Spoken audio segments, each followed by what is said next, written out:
오늘은 기독교 최고의 명절입니다. 명절이란 말 가지고는 좀 모자랄 것 같아요. 최고의 날입니다. 크리스마스 때는 오히려 세상 사람들이 더 즐거워하고 더 떠들고 파티도 하고 합니다만은 어느덧 크리스마스는 교회의 종교라기보다는 이제 세상의 종교가 되었고요. 그러나 어쨌든지 간에 기독교의 최고의 날은 부활절입니다. 부활절로 말미암아 기독교가 생겨났습니다. 예를 들어서 예수님께서 태어나셨다. 그것만 가지고는 무슬림들이 말하는 것처럼 하나의 선지자, 대단한 분이 태어났다라는 이것으로 그치고 말 겁니다. 그러니까 마호멧 같은 사람이라든지 똑같은 그런 분과 같은 분이었는데 부활절로 말미암아 기독교는 다른 종교하고 다르다. 어떻게 다르냐? 예수님은 대단한 선지자 정도가 아니라 선지자 위에 하나님이다라는 그런 말씀입니다. 그러니까 예수님은 곧 하나님이시다. 이 기독교가 이 부활절에서 생겨났습니다. 부활절이 오늘은 예수님께서 부활하신 현장과 그 부활 현장에서 보여주었던 당시 제자들의 모습들, 그리고 여러 사람들의 대화들을 통해서 부활을 다시 한번 확인하고 여러분들의 부활 신앙을 다시 한번 다지는 그런 날이 되었으면 좋겠습니다. 다시 말씀드립니다만은 부활 신앙이 확실해야지 여러분들이 능력 있고 권세가 생겨나요. 때로는 세상 사람들보다 더 특별한 하나님의 은혜를 받고 또 권세와 능력이 있고 그 모든 게 현실적으로 여러분들이 이 험하고 힘든 세상, 그리고 여러분 각자에게 있는 이런 어려움과 저런 어려움들을 넉넉하게 뛰어넘어갈 수 있도록 해주는 것이 부활신앙입니다. 예수님께서 다시 살아나셨다. 예수님은 살아계신다. 우리가 아까 노래했던 것처럼 하늘에 오르셔서 이 땅을 위해서 기도하시는데 나를 위해서 기도하고 계신다. 성경에서 그 말씀을 하셨죠. 하늘에 오르시어 그냥 계시는 것이 아니라 우리들을 위해서 대신 기도하신다라는 말씀을 로마서에서 하고 있습니다. 첫 번째는 부활 소식을 알리는 천사, 그리고 빈 무덤 사건입니다. 이게 빈 무덤이란 말, 이건 기독교의 아주 독특한 말인데요. 기독교는 빈 무덤에서 생겨났습니다. 틀림없이 시체를 뉘어놨었는데 시체가 없어졌다. 조금 전에 보았던 오늘 본문인 마태복음 28장의 말씀에 의해서 요한복음 20장 1절부터 10절의 말씀을 보도록 하겠습니다. 아마 스크린에 나올 겁니다. 요한복음 여러분 보시죠. 안식 후 첫날 일찍이 아직 어두울 때에 막달라 마리아가 무덤에 와서 돌이 무덤에서 옮겨진 것을 보고 시몬 베드로와 예수께서 사랑하시던 그 다른 제자, 자, 여러분 예수께서 사랑하시던 그 다른 제자가 누군지는 아시죠? 이름을 안 썼어요. 자기가 이 글을 쓰니까요. 이 복음 요한복음이죠. 요한이 이 글을 썼습니다. 요한은 예수님의 제자가 아니에요. 사랑하시던 제자인데 요한은 본래 제자가 아니었는데 12제자 안에 안 들어가고 다른 제자, 그러니까 늘 어머니의 방, 어머니의 집을 제공해 주던 그 아들이 늘 이제 사도들이 모여서 또 예수님께서 뭐 하시는지 봐요. 예를 든다면 이렇습니다. 문이 살짝 열리면 그 문틈으로 보고 오시는 분들이 면면을 보죠. 마가 요한이 늘 그랬었습니다. 그러면서 자기 신앙이 생겨나는 건데 12제자들의 못지않은 신앙으로 자라나게 됩니다. 그 다른 제자에게 달려가서 말하되 사람들이 주님을 무덤에서 가졌다가 어디 두었는지 우리가 알지 못하겠다 하니 베드로와 그 다른 제자 요한이죠. 나가서 무덤으로 갈새 둘이 같이 다름질하더니 그 다른 제자가 베드로보다 더 빨리 달려가서 아직 어렸었어요. 그때에 이 다락방의 제자들이 모일 때 마가의 나이가 10여 세가 되지 않았을까 성경학자들은 추정을 합니다.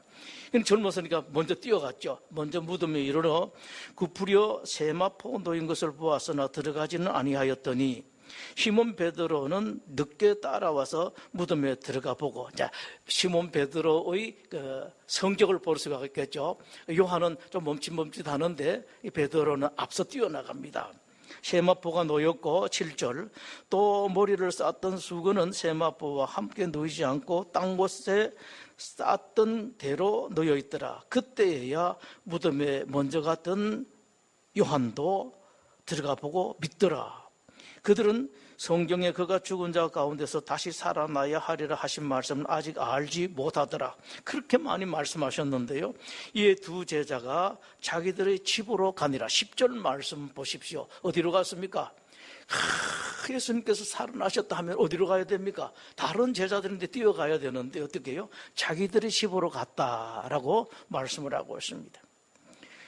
예수님은 제자들에게 당신이 부활하실 것이라고 누차 말씀하셨습니다.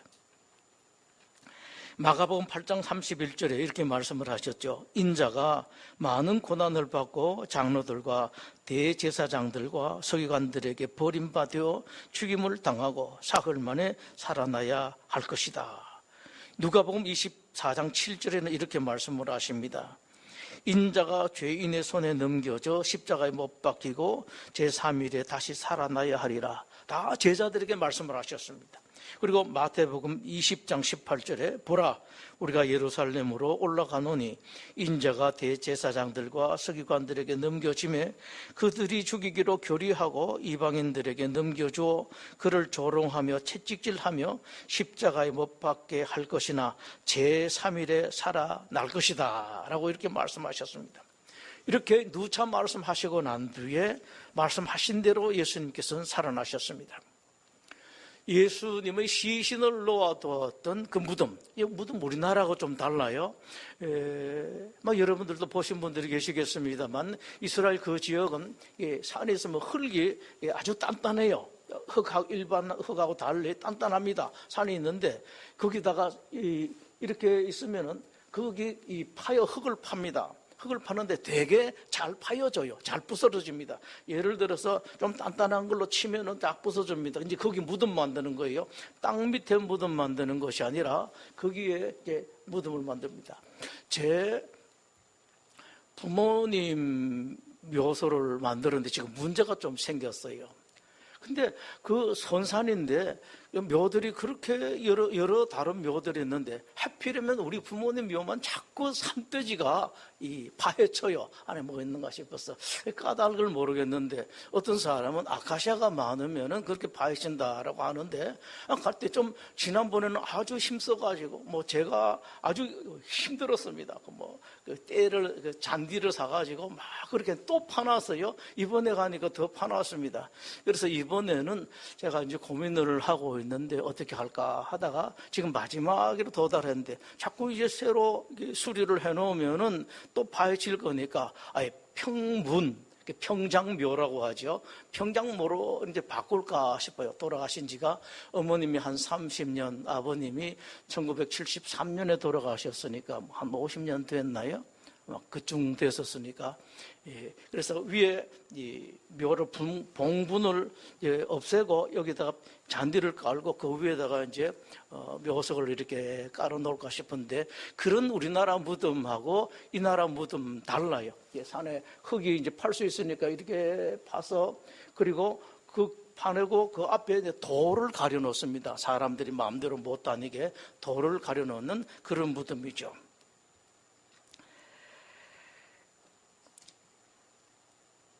마리아 이야기입니다. 마리아는 부활하신 예수님을 보고도 예수님이신 줄을 알지를 못했습니다.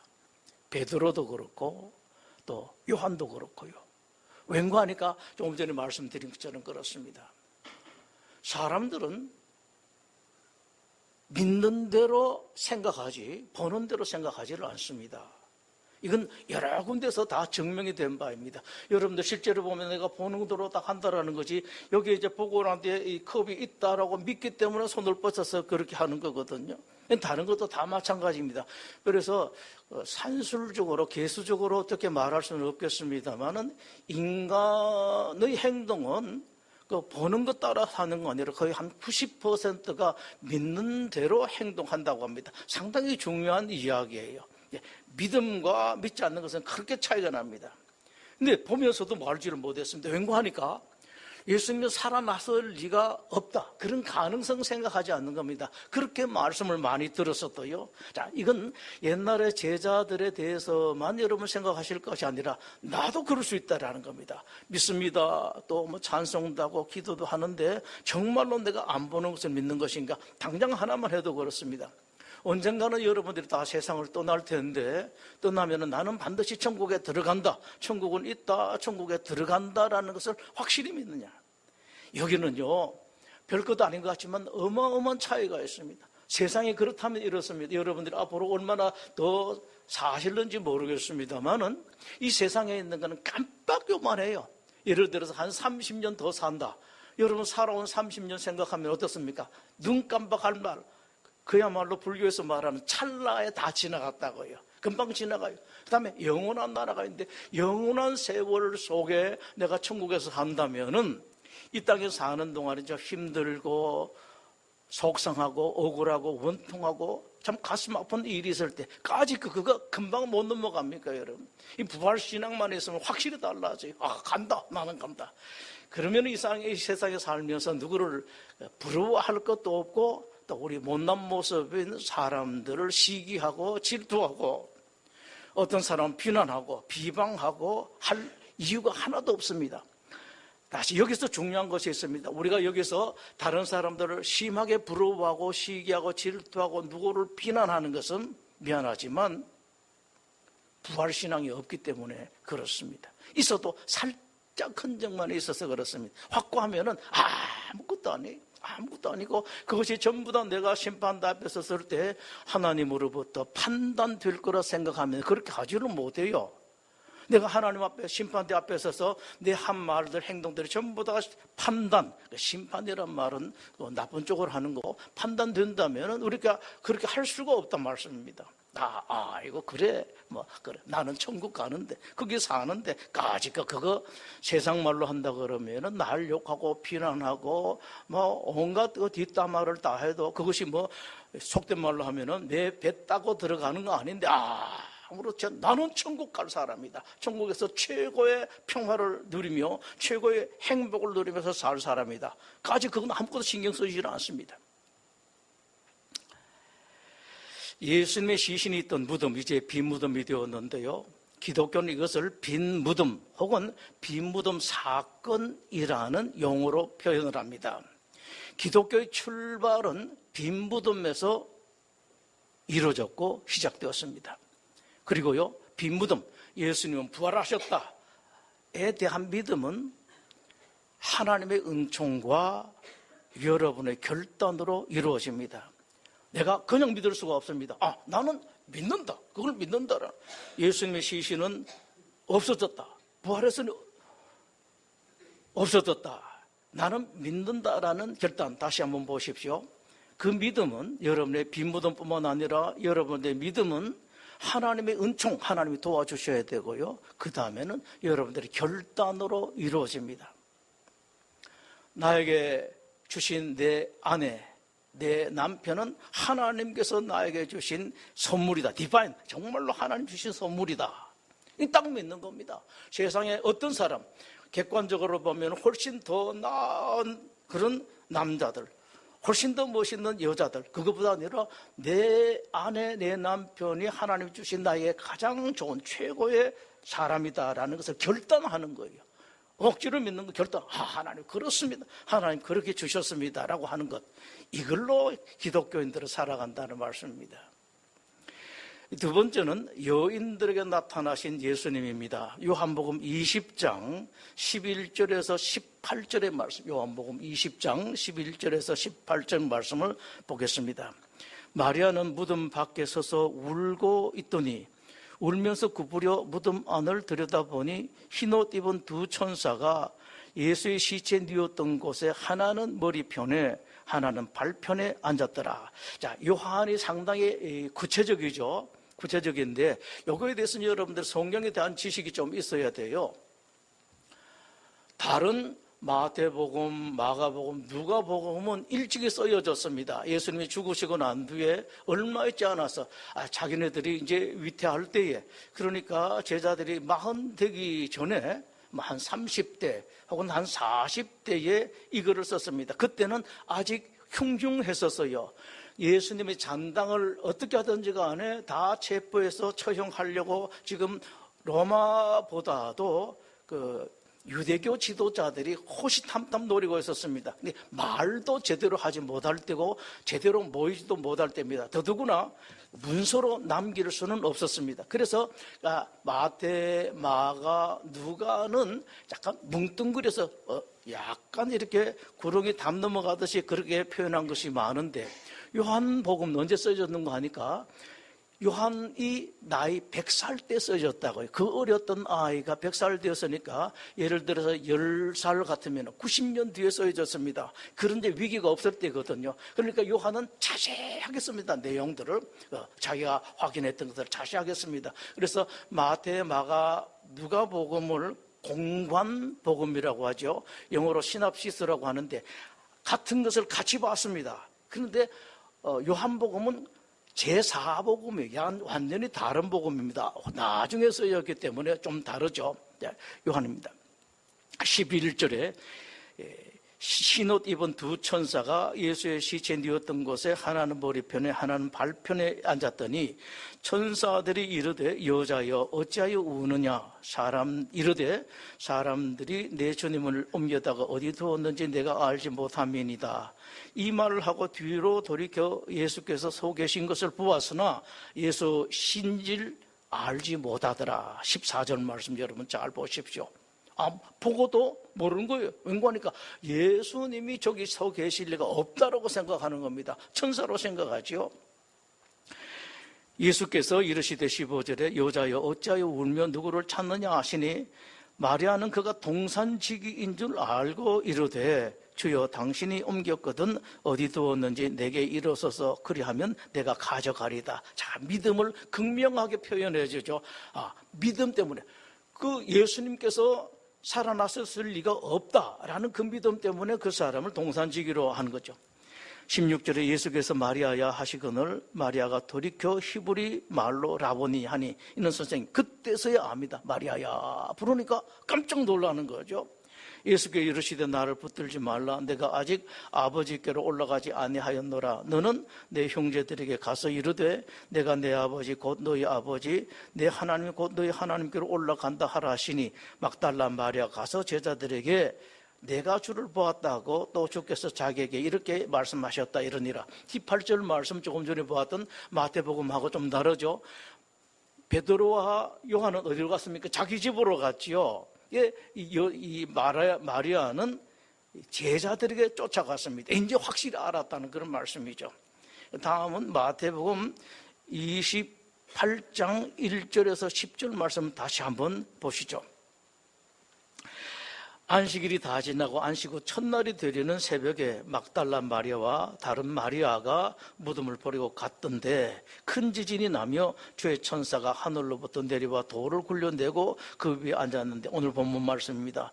그 형상이 번겨가고 그 옷은 눈같이 익은을 지키던 자들이 그를 무서워하여 떨며 죽은 사람과 같이 되었더라. 천사가 여자들에게 말하여 이르되 너희는 무서워 말라. 십자가에 못 박히신 예수를 너희가 찾는 줄을 내가 아는데 그가 여기 계시지 않고 말씀하시던 대로 살아나셨느니라. 와서 누우셨던 걸 보라. 또 빨리 가서 그의 제자들에게 이르되 그가 죽은 자 가운데서 살아나셨고 너희보다 먼저 갈릴리로 가시나니 거기서 너희가 배우리라 하라. 보라 내가 너희에게 일렀느니라 하거늘 그 여자들이 무서움과 큰 기쁨으로 빨리 무덤을 떠나 제자들이 알리려고 다름질할새. 자, 9절을 보시죠. 예수께서 그들을 만나 이르시되 평안하냐 하시거늘 여자들이 나가 그 발을 붙잡고 경배하니 이에 예수께서 이르시되 무서워하지 말라. 내 형제들에게 갈릴리로 가라. 거기서 나를 보리라 말씀하십니다. 부활하신 예수님을 보고도 마리아가 알지를 못했습니다. 자, 마리아가 어떤 사람인가 하니까 성경 모든 곳에 마리아에 대해서 이렇게 말합니다. 예수님께 대단한 은혜를 받았던 마리아, 예수님의 특별한 사랑을 받았던 마리아, 그리고 마리아 또한 예수님을 정말로 사랑하고 예수님께 감사한 마음으로 살았습니다. 자, 사랑받고 사랑하고 감사하고 은혜를 받고 그런 마음으로 살았던 마리아인데도 불구하고 예수님 알아보질 못했습니다. 여기서 믿음은요, 그런 것과 차원을 달리합니다. 차원을 영 달리해요. 보통 부부간에 이렇게 말합니다. 치유 상담에 있어서 남편에 대해서 일일이 하나 보고 믿고 못 믿고 또 믿고 못 믿고 한다 그러면 평생 믿지를 못해요.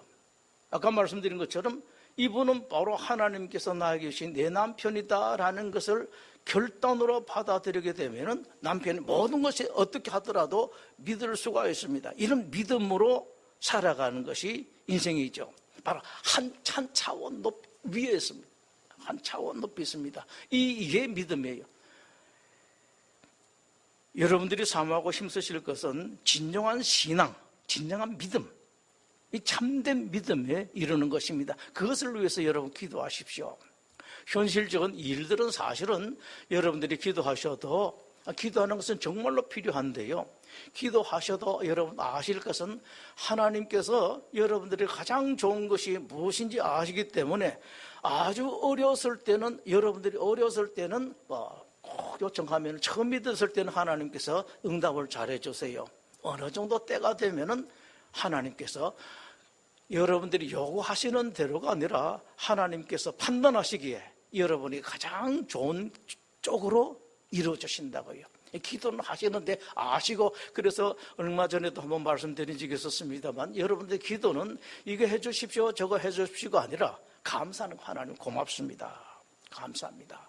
예를 들어서 하나님 우리 아들 이것도 해주시고 저것도 해주시고 이렇게 해주시고 저렇게 해주시고 참 필요하죠. 그런데 그거는 그렇게 기도하는 것이 필요한 것이 아니라 기도하는 자체가 필요해요. 기도하는 시간을 가지는 것이 필요합니다. 그리고 여러분들이 입술을 열어서 사실은 기도하는 내용은 이런 것이어야 됩니다. 하나님 우리 아들 이렇게 챙겨주셔서 고맙습니다.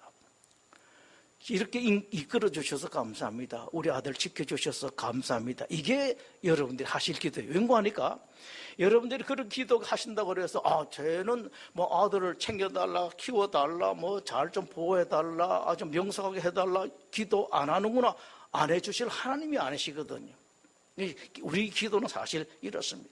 참된 신앙에 이르는 것이 여러분들에게 필요합니다. 예수님께서 요한복음 20장에서 말씀을 하셨죠. 믿음 없는 자가 되지 말고 믿는 자가 되라. 대단히 중요한 말씀입니다, 여러분. 믿는다 하면서도 참 믿음 있는 사람 별로 없어요. 예수님께서 언제 말씀하셨죠? 누가복음 18장인가요? 그때 과부의 기도에 대해서 말씀하시면서 예전 말씀하셨습니다. 참 하나님께 반드시 들어주신다. 그런데 내가 다시 올 때에 믿음을 보겠느냐라고 말씀하세요. 단식입니다. 참 쉽지가 않습니다, 여러분. 믿음 가진 사람이 되기를. 기왕 여러분들이 일주일마다 믿고 봉사도 하고 이렇게 저렇게 힘쓰고 애쓰면서 여러분들이 참된 믿음에 들어가는 거예요. 참된 믿음에 들어가는. 안 그러면은 그저 이 보험할 때에 보험료 얼마씩 내는 것에 지나질 않습니다. 다음은 엠마오로 가던 두 제자입니다. 누가복음 24장 13절에서 35절, 좀 긴 말씀입니다만 보시겠습니다. 그날에 그들 중 둘이 예루살렘에서 25里 되는 엠마오로 하는 마을로 가면서 이 모든 된 일을 서로 이야기하더라. 그들이 서로 이야기하며 문의할 때에 예수께서 가까이 이르러 그들과 동행하시나 그들의 눈이 가려져서 그인 줄 알아보지 못하거늘 예수께서 이르시되 너희가 길 가면서 서로 주고받고 하는 이야기가 무엇이냐 하시니 두 사람은 슬픈 빛을 띠고 머물러 섰더라. 참 이것도 그렇죠. 지금 예수님께서 본래 그 모습이에요. 상하신 모습은 아닙니다만은 못 자국 있고 창자국 있는, 그러나 충분히 그 아이덴티피케이션, 그 아이덴티티를 확인할 수 있는, 할 수 있는 그런 모습으로 나타나셨음에도 불구하고 슬퍼하면서도 그분이 예수님인 줄 알지 못하는 거예요. 왠가니까 그들이 믿는 것은 예수님 죽으셨다라는 겁니다. 이 믿음이 있기 때문에 옆에 계실 리가 없다, 그까지 생각하지를 못합니다. 16절 말씀이 그겁니다.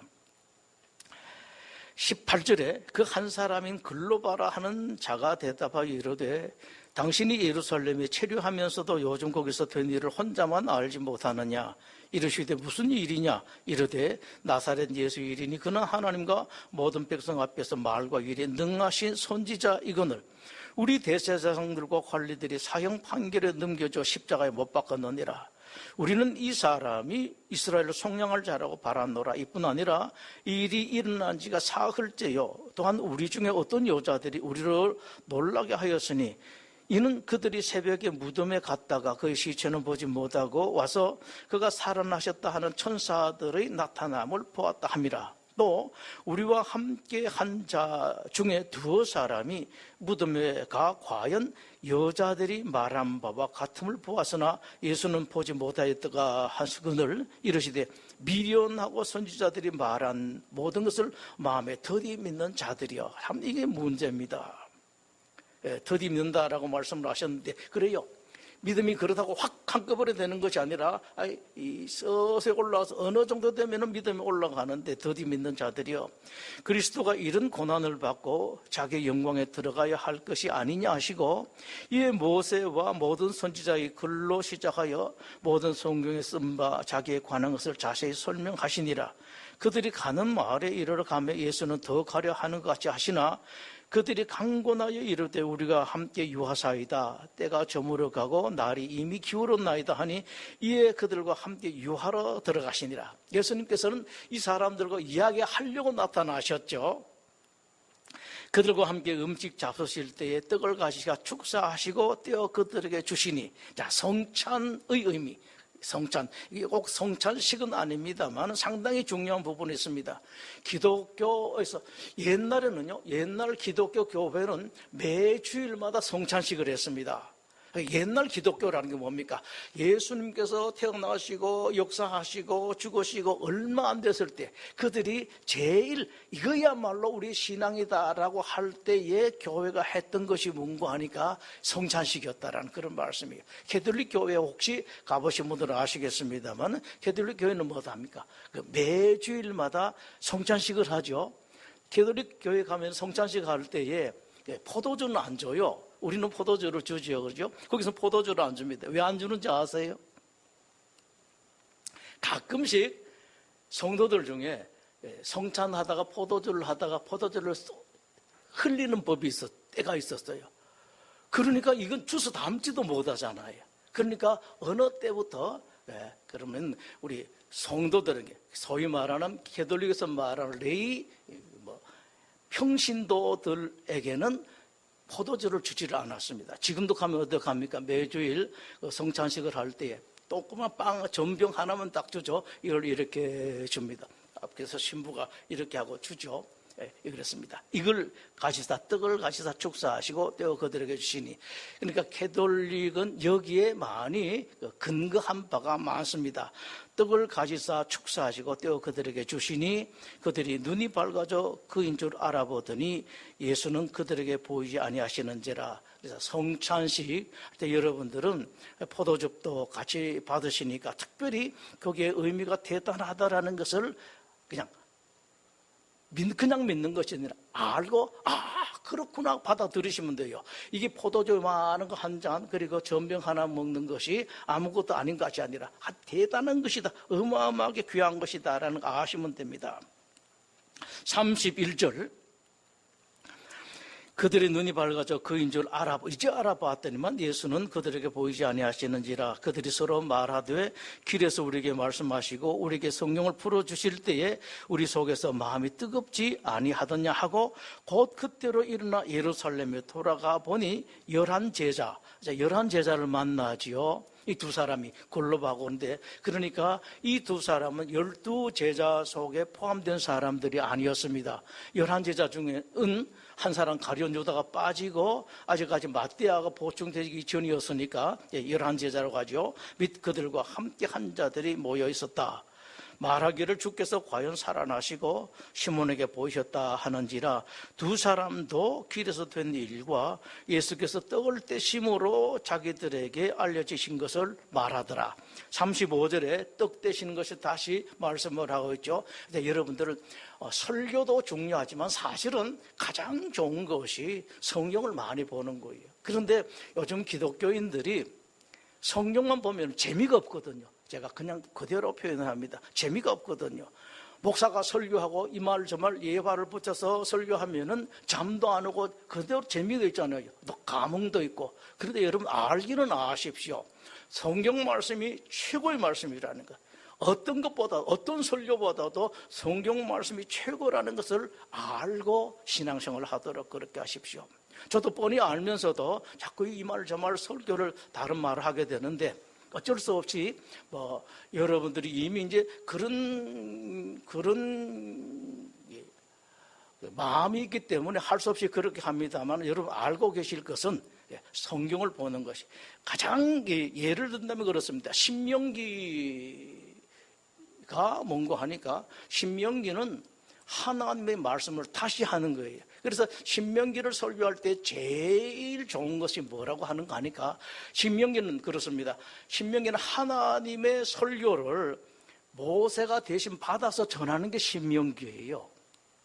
그렇기 때문에 특히 신명기는 하나님의 설교이기 때문에 목사가 그걸 보고 이렇게 해설을 하고 뭐 하는 것이 참 좋지를 않아요. 그대로 있는 것이 제일 은혜가 되는데 아까 말씀드린 것처럼 그렇게 하게 되면 재미없어 하고 또 목사들도 할 수 없이 여러분들이 재미없어서 재미있는 데 가서 하는데 가자 그러면 어떻게 합니까? 또 교회는 유지해야 되니까 그렇게 할 수가 없거든요. 이 사람들이 모이고 안 모이고 돼서 여러분들 이때에 개념을 하나 가지시는 것이 좋습니다. 현재 대한민국에서 가장 많이 모이는 교회는 어떤 교회들인 것 같습니까? 평균적으로 보면 이단들의 사람들이 제일 많이 모여요. 이단들이. 알죠? 서울 시내 나가시면 주일에 버스 다니는 것은 다 그렇습니다. 어마어마합니다. 그쪽에서 다니는 버스들이요. 그렇습니다. 사람들이 주님 말씀이 있는 곳에 모이는 곳이 아니라 내가 듣기 원하는 말을 해주는 쪽으로 모이게 되어 있다고요. 요한복음에서 어떻게 말씀하십니까? 예수님께서 이렇게 인자가 죽어야 할 것이다 말씀하니까 성경은 분명하게 기록을 하고 있습니다. 요한 사도가 기록을 했죠. 사람들이 떠나갔습니다. 예수님이 떠나가는 세상에 예수님께서 친히 사람들에게 가르치는데 예수님 떠나갔어요. 그런데 예수님께서 무슨 말씀하셨는지 여러분 나중에 성경을 보십시오. 너희도 떠나갈래? 라고 이렇게 물으십니다. 뭔가 좀 씁쓸했죠. 그래서 모이던 사람들이 빵 가지고 오병이어 만들 때 사람들이 치료할 때는 좀 와 모였는데 말씀하실 때 되니까 떠나가요. 말씀하시니까. 그러니까 제자들이 그랬죠. 영생의 말씀이 계시는데 우리가 줄을 들어서 어디로 가겠습니까? 라고 말씀을 했죠. 그렇습니다, 여러분. 믿지를 못합니다. 예수님을 알아보지는 못하는 것도 여인들도 이 두 제자 또한 마찬가지였었습니다. 그러나 이 엠마오로 가던 두 제자에게 귀한 것이 있습니다. 그것은 영적 민감성, 제가 신학적인 용어로 표현했습니다. 혹은 영적 비상성이라는 것이 있습니다. 비상성, 민감성. 정확하게 뭔지는 모르지만 느끼는 것. 이거 중요합니다, 여러분. 뭔가 느끼는 것. 이거다. 근데 표현을 못해요. 뭔가 느끼는. 여러분, 이게 여러분들에게 어마어마한 권세로 들어오게 됩니다. 그들의 영적 민감 또 영적 비상성이 그들로 하여금 가시려는 예수님을 붙들게 했습니다. 뭔데 가지 마시고 붙들었지. 뭔지 몰라지만 예수님 붙들었습니다. 그리고 예수님을 붙든 그 영적 민감성, 비상성이 예수님을 알아볼 수 있는 은혜를 부르게 됐다고요. 영적 민감성, 비상성은 상상도 하지 못한 어마어마한 유익이 있습니다. 여러분들이 그런 영적 민감성을 가지셨으면 좋겠습니다. 네 번째는 제자들에게 예수님께서 다시 나타나셨는데 요한복음 20장 19절에서 20절 말씀을 보겠습니다. 이날 곧 안식 후 첫날 저녁 때에 제자들이 유대인들을 두려워하여 모인 곳의 문들을 닫았더니, 문들을 닫았습니다. 왜냐하니까 이 사람들이 잡혀갈 수가 있거든요. 예수께서 오사 가운데 서서 이르시되 너에게 평강이 있어. 문을 닫았는데 잠궜는데 예수님께서 가운데 들어오셨습니다. 이 말씀을 하시고 손과 옆구리를 보이니 제자들이 주를 보고 기뻐하더라. 또한 그 다음에 누가복음 24장 36절에서 43절, 누가복음 24장 36절에서 43절 말, 이 말을 할 때 예수께서 친히 그들 가운데 서서 이르시되 너에게 평강이 있을지어다 하시니 그들이 놀라고 무서워하여 그 보는 것을 영으로 생각하는, 환상으로 생각하죠. 예수께서 이르시되 어찌하여 두려워하며 어찌하여 마음에 의심이 일어나느냐. 내 손과 발을 보고 나인 줄 알라. 또 나를 만져보라. 영은 살과 뼈가 없어도 너희 보는 바와 같이 나는 있느니라. 이 말씀을 하시고 손과 발을 보이시나 그들이 너무 기쁨으로 아직도 믿지 못하고 놀랍게 여길 때에 이르시되 여기 무슨 먹을 것이 있느냐 하니 이에 구운 생선 한 토막을 드리니 받으사 그 앞에서 잡수시더라. 오늘 이 말씀은 상당한 의미가 있습니다. 부활하신 주님은 모든 문이 잠겼음에도 제자들이 있는 것으로 들어오셨습니다. 공간의 제약을 받지 아니하신 예수님 몸이었었습니다. 그리고 예수님의 그 몸은 믿는 신자들이 부활 후의 모습을 보여주십니다. 그리스도 안에서 죽는 자들은 예수님께서 보이신 몸, 환영이나 환상이 아니라 뼈도 있고 살도 있고 음식도 먹는 현재 우리 몸과 상당히 유사한 몸으로 부활합니다. 그러나 현재 우리 몸, 마음과는 차원이 완전한 다른 새로운 몸과 새로운 마음으로 부상합니다. 알아볼 수는 있으나 이전의 몸과 마음이 아닙니다. 완전히 새로운 몸과 마음인데, 예를 들면은 이전에 받았던 몸의 상처, 마음의 상처, 여러분들도 마음의 상처가 많이 있죠. 나이가 들어가면 또 여러분 몸도 막 후벼지고 상처가 많고 또 사고로 또 병으로 죽었던 사람들은 그런 것도 많습니다만 그런 것은 하나도 없어집니다. 마음의 상처도 다 없어지고, 그리고 또 도무지 잊혀지지 않는 원한, 마음의 상처입니다만 구체적으로 제가 짚어봤습니다. 도무지 잊혀지지 못하는 원한, 아픔, 원통함, 억울함, 가슴이 찢어지는 것 같은 그런 것들은 아예 없었던 그런 마음으로 부활하게 된다라는 것이 성경이 오늘 말씀이 가르쳐주시는 겁니다. 하나 더, 요한복음 20장 24절에서 29절입니다. 요한복음 20장 24절에 29절 말씀, 12제자 중에 하나로서 디두모라 불리는 도마는 예수께서 오셨을 때 함께 있지 아니한지라. 다른 제자들이 그에게 이르되 우리가 주를 보아노라 하니 도마가 이르되 내가 그의 손의 못자국을 보며 내 손가락을 그 못자국에 넣으며 내 손을 그 옆구리에 넣어보지 않고는 믿지 아니하겠노라 하니라. 8일이 지납니다. 8일 지나서 제자들이 다시 집 안에 있을 때 도마도 함께 있고 문들이 닫혔는데, 또 문들이 닫혔습니다. 예수께서 오사 가운데 서서 이르시되 너희에게 평강이 있을지어다 하시고 도마에게 말씀하십니다.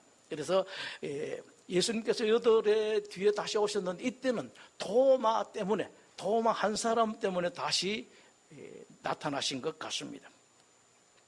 내 손가락을 이리 내밀어, 27절입니다. 내 손을 보고 내 손을 내밀어 내 옆구리를 넣어보라.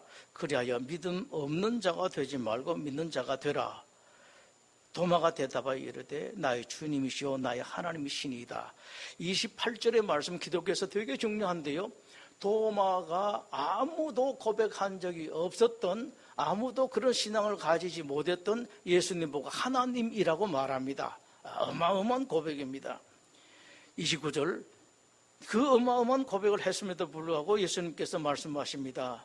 어마어마한 고백하는 것이 중요한 것이 아니라 너는 나를 본 거로 믿느냐?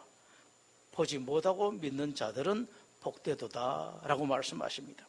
도마는 눈으로 확인하고 난 뒤에 믿었습니다. 그래서 혹시 여러분들이 이 세상 살면서 아주 그 기적적이라든지 틀림없이 믿을 수밖에 없는 그런 일들을 경험하고 난 뒤에야 사람들은 대체로 어느 정도로 믿게 되는데, 여러분, 그거보다 경험하기 전에 미리 믿으면 어떻겠습니까? 인생이 달라져요.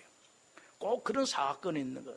사건이 있고, 그 어마어마한 큰 사고, 그 뒤에 무사했다. 사고를 당했잖아요. 근데 그런 믿음이 있으면은요, 그런 사고를 당하기 전에 하나님 은혜가 생길 수가 있거든요. 이 말씀이 바로 이겁니다.